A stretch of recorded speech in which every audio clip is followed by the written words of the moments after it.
el tema que me tocó a mí fue cambio climático y diversidad genética. Sabemos de que el cambio climático modifica el código genético de los seres vivos. ¿Esto qué nos hace? Esto afecta desde la genética de plantas y la genética de animales, afectan los dos. Esto puede producir en plantas que su periodo de dar frutos se adelante o se atrase dependiendo de la situación donde esté. Por eso hay una diversidad de plantas. En animales igual cambia, hay mucha problemática en este caso.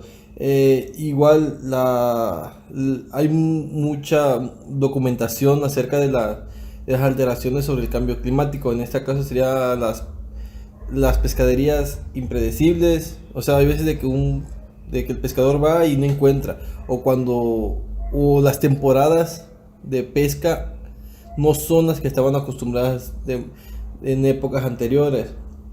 Los rendimientos de cultivo. De igual forma sabemos que los cultivos ahorita están alterados. ¿Por qué? Porque las sequías o las épocas de sol tardan más. O las lluvias, hay plantas o cultivos de que no son resistentes a estos tipos de cultivo. Entonces lo que hacen ellos es no hay un buen rendimiento y hay pérdidas y se pierde toda la cosecha. En los cultivos silvestres, en la pérdida de diversidad genética de cultivos silvestres, ahí donde tenemos un serio problema porque en- no se puede encontrar ahorita de manera natural ciertas plantas. ¿Por qué? Porque a veces el exceso de calor o el exceso de lluvia las mata. El incremento de plagas, hay veces de que eh, tal plaga por tener tanto calor, en este caso las lluvias, los mosquitos, o sea, con un poco de agua hay más mosquitos cuando antes no lo había. Y esto que nos lleva, pues nos provoca ciertas enfermedades, que el mosco puede transmitir el dengue, chikungunya y todos los que ya conocemos. De igual manera, un estudio derivado de la Universidad de Florida muestra que el 80% de los 94 procesos ecológicos, tanto marinos como terrestres, han sido cambiados. O sea, ya se han, ya no llevan un régimen normal. Las salamandras han reducido su tamaño. Este mismo estudio de la Universidad de Florida nos dice que las salamandras han reducido su tamaño y tres especies de aves han disminuido sus alas un 4%. Esto todo en Estados Unidos, según la investigación. De igual manera, los corrillos o aves limíticos con descendencia más pequeña. Estas aves se encuentran ahorita, los descendencias anteriores son más grandes y los de ahorita vienen con los picos más pequeños, las alas más pequeñas, o sea, como que tamaño más pequeño, y esto se debe al cambio climático. Igual el melanismo. Sabemos de que las panteras y los cuervos tienen ese color negro para que no sientan tanto calor o aguanten las temperaturas, pero ahorita tienen un melanismo más alto, más grande. ¿Por qué? Por el cambio climático, porque su cuerpo les está exigiendo más para que puedan adaptarse al cambio climático que ocurre ahorita. De igual manera, la determinación sexual. En el caso de las tortugas, ahorita se está viendo y se está llevando a cabo de que las tortugas, hay más, ahorita cuando una tortuga pone huevos, da más hembras que machos. Entonces lo que hace es que van a haber más hembras. Y en el caso de cocodrilos va a ser todo lo contrario. Se van a encontrar más machos que hembras. De igual manera tenemos evidencias donde nos dice que 1 grado centígrado que aumenta el calentamiento global, esto nos lleva a que se modifiquen tanto genes en plantas como en animales. Esto ¿qué nos ayuda a la fisiología? ¿Qué nos perjudica? La fisiología de especies, características físicas y ecosistemas bajo estrés. Los ecosistemas bajo estrés vendrían siendo prácticamente a las altas temperaturas a las que está. Entonces esos ecosistemas se mantienen en un estrés muy constante y o puede que adelante la cosecha o que la atrase o que no tenga ningún tipo de fruto el ecosistema que estamos teniendo. Y por último, podemos decir que una estrategia para el cambio climático es comprender los cambios de los procesos ecológicos. Pueden servir para orientar las estrategias de adaptación humanas. ¿Esto qué quiere decir? Bueno, pues sabemos de que tal fruta se da en esta temporada. Pues lo que hacemos y ya lo que debemos hacer nosotros es adaptarnos a los cambios que está llevando o nos va teniendo estos cambios bruscos de temperatura o las lluvias. Entonces hay que, con nosotros como humanos hay que adaptarnos. Y siguiendo el texto decía, de acuerdo a los autores, junto a la redacción de los gases del efecto invernadero, la acción y política climática deben concentrarse por igual en las estrategias que salvaguarden la biodiversidad y los ecosistemas. Bueno, aquí más que nada sabemos de que los gases de efecto invernadero son una de las causas del cambio climático, de que haya un exceso de calor o que tarde más el frío o de las lluvias. Entonces lo que debemos de seguir vendría siendo prácticamente las políticas climáticas que nos pone, bueno, en el Estado de México y el hoy no circula. Hay que tener cuidado y hay que respetar todos lo- los programas que nos ayuden o que ayudemos a cuidar el planeta. El siguiente tema es efectos del aprovechamiento forestal en la diversidad genética de especies forestales. Un efecto del aprovechamiento forestal está sobre la especie Junglas piriformis, que este es un cedro o noga. Esta es una especie endémica de México, característica del bosque mesófilo de montaña. Esta especie es muy apreciada debido a su calidad de madera, ya que es utilizada en la elaboración de muebles e instrumentos musicales. Esta especie ha sido sobreexplotada y hoy en día se encuentra en categoría de amenaza y esta podría pasar a la categoría en peligro. En el artículo en el que me basé para esta información de este ejemplo, fue en el estado de Veracruz. En este artículo dice que estudiaron dos poblaciones en las cuales estaba esta especie. Una población fue en San José Buenavista, que fue denominada SJB, y la otra población fue en Cuacuatzitlán, denominada COA. En la población de SJB dice que la población había sido reducida por actividades agropecuarias y aprovechamiento forestal con fines maderables. Y en la COA, en la población de COA, había sido reducida por cambios de uso de suelo y explotación clandestina. El aprovechamiento forestal basado en esta especie, en la extracción de individuos fenotípicamente superiores, al igual que en otros factores, hizo que se degenerara el bosque al dejar árboles de menor calidad y así fue disminuyendo la diversidad genética. Uno de los métodos que usaron fue el MMOBI. Este fue diseñado para bosques de pino y se basa en cortas selectivas individuales por grupos del árbol más grande y viejo. Este método recibió muchas críticas debido a que ocasionaba la degeneración de los bosques, ya que dejaba los árboles de menor calidad y así disminuyó la diversidad genética de esta especie. Por este gran problema se propuso que se determinaran los niveles de variación fenotípica de esta población y bajo el manejo de la localidad de SJB y así contrarrestarla con la variación encontrada en el estudio de la población de COA sin manejo. Para esto se realizaron estudios en lo que dio resultado que la altura, el diámetro y la copa fueron los caracteres que adoptaron mayor variación y determinación al grupo de los árboles dentro y entre las poblaciones. En estas ambas poblaciones, las características edáficas y climáticas eran diferentes, por lo que es posible que la variación interpoblacional observada se daba a la respuesta de cada individuo a las condiciones del sitio. Después de esto, se estudió dos regiones en Cataluña, España, en la que se encontró en la que se encontró que las características edáficas y climáticas eran perfectas para esta especie y fue denominada J. regia. Se perdieron varias características del ancestro original, pero se pudo rescatar la calidad de su madera. El siguiente tema marca el efecto de la cosecha de productos forestales no maderables. Básicamente marca que se reconoce que los productos maderables no forestales son importantes para el bienestar de muchas comunidades rurales y contribuye al proceso de conservación de bosques tropicales. En este caso,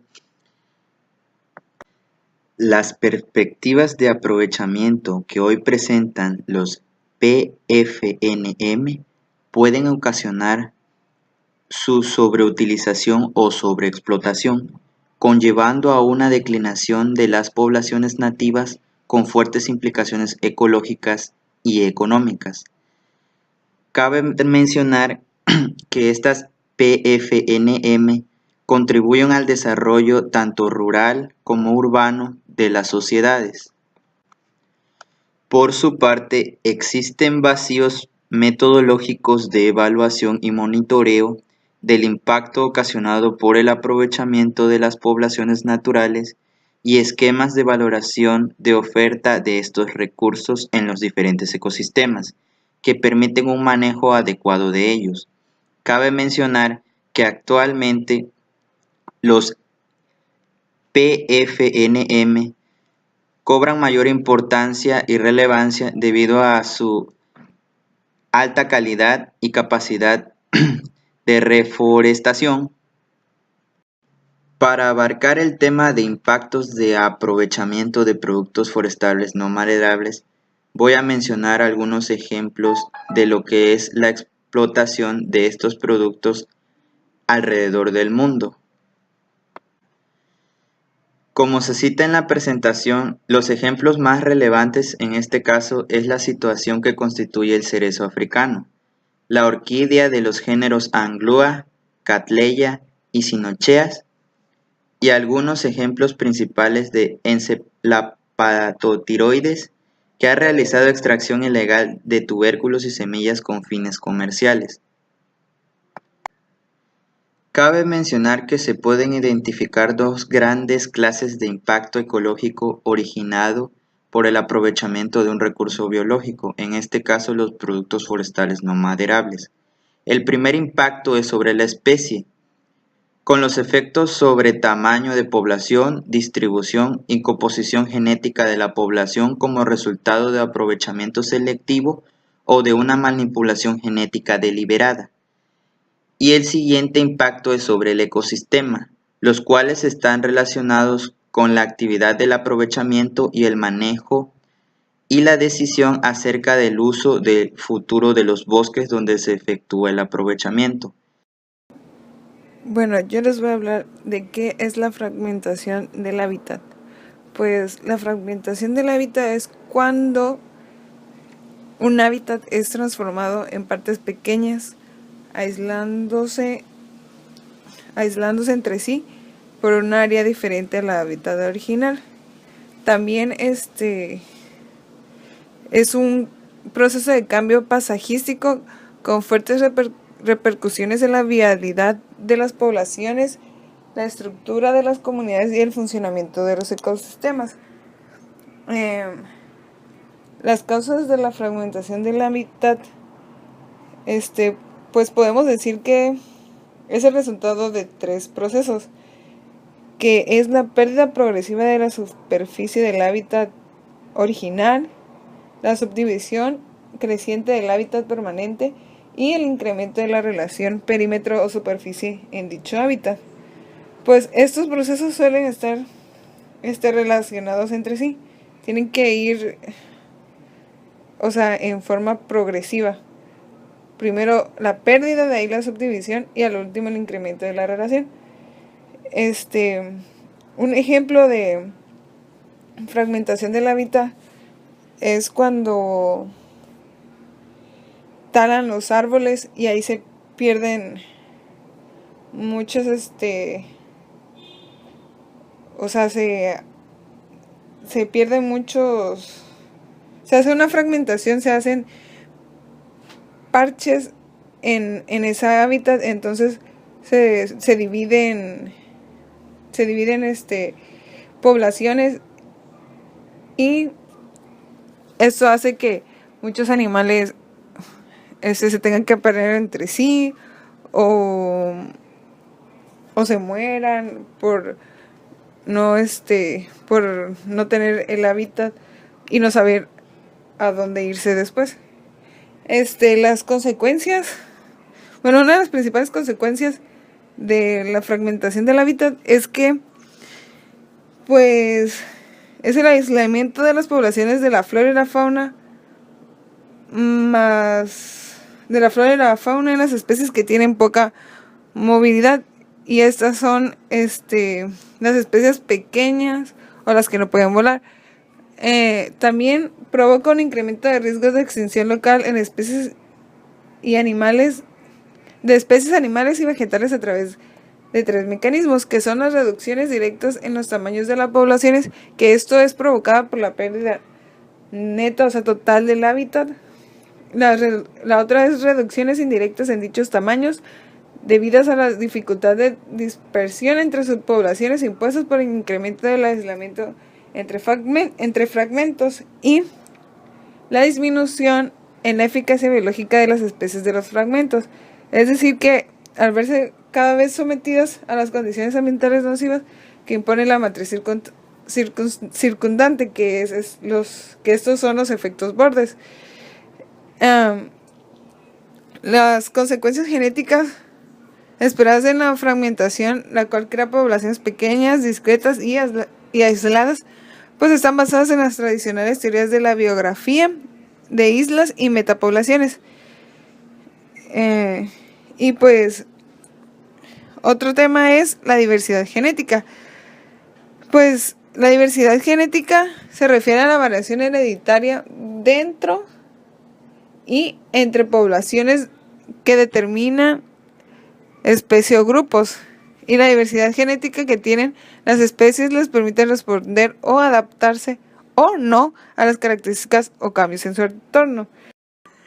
Yo les voy a hablar sobre los efectos de la contaminación ambiental sobre los recursos genéticos forestales. Por la mala conducta o poca información sobre los recursos genéticos forestales, uno de los grandes efectos es la contaminación del suelo, la destrucción del hábitat, el cambio climático y daños hacia la atmósfera. Esta contaminación daña la variación genética en árboles y bosques, pues esas variaciones genéticas son irreplacables y cada especie que vive allí igual sufre de esos cambios, y hay un mayor mosaicismo en el hábitat. También por su destrucción del hábitat, muchas especies son menos capaces de responder a las condiciones adversas conforme al cambio climatológico. Otro ejemplo que podemos poner sobre la variación génica o el mosaicismo son los cuellos de botella. Ahí podemos observar que tendrán que pasar miles de años para que esas especies vuelvan a adaptarse al medio que los rodea. La pérdida de los recursos genéticos forestales está ocurriendo en muchos ecosistemas del mundo, incluyendo nuestro país, México.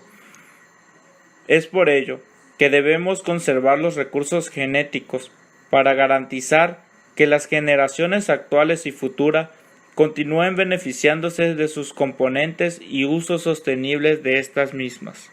El siguiente tema a presentar se llama efectos de la invasión de especies exóticas sobre los recursos genéticos locales.